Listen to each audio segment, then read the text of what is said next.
When Osho started this sannyas movement, he changed many things, and for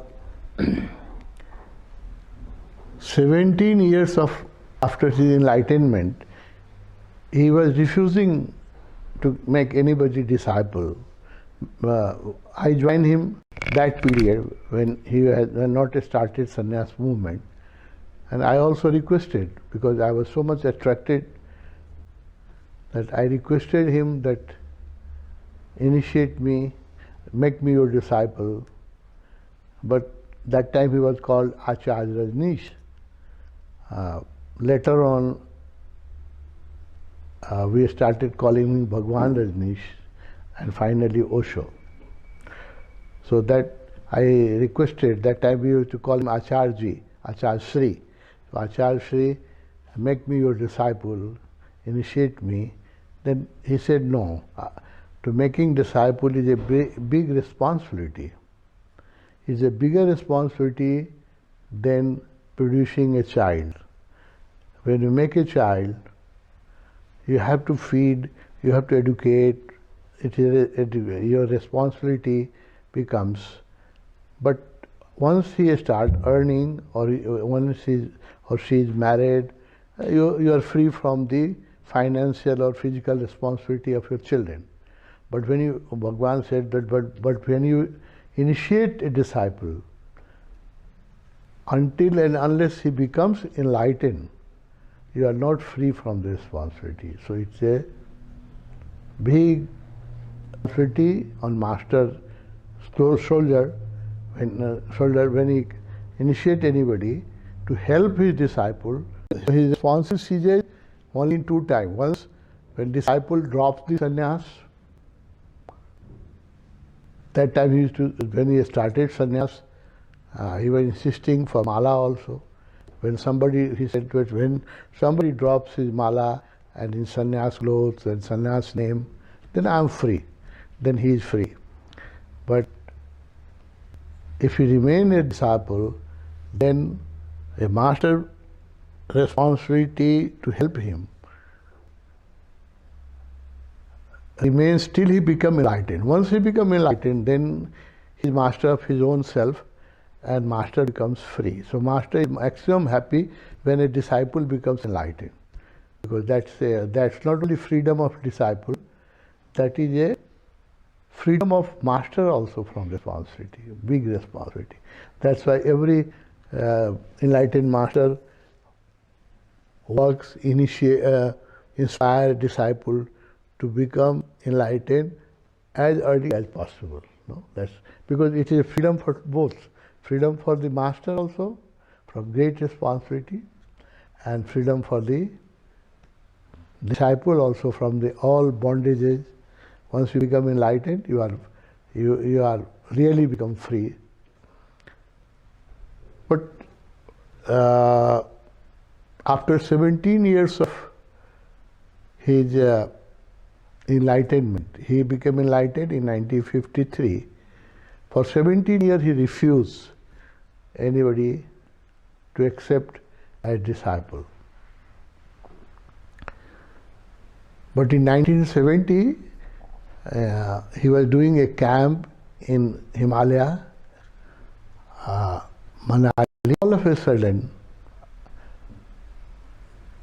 he decided that now he will initiate people into his discipleship. He named it Neo Sannyas Movement, and from then he started initiating people in sannyas.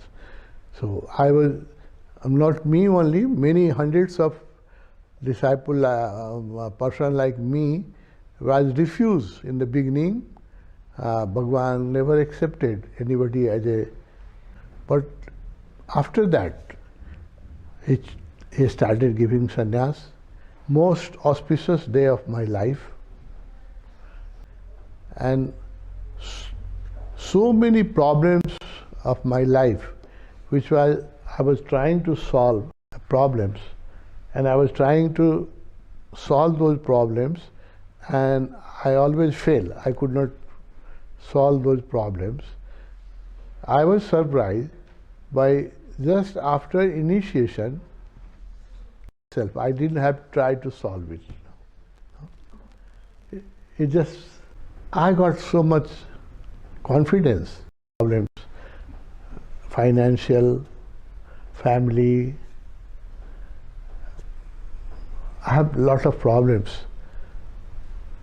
Many problems eased by itself. I didn't have to do anything, but just eased by itself. And I had a confidence. Millions of people are live so blindly in the world, they create problems for themselves. And after initiation, you will feel that you are you have a different style. As you said, as Ma said, that people are, Swami said that people are happy here all the time. No? So that is a quality of Osho Sannyasi.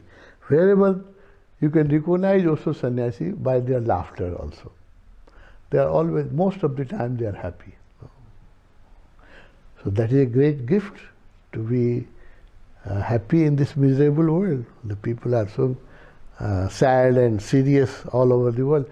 They have big money, big material success, but there's no smile on their face. Most of the people are very serious.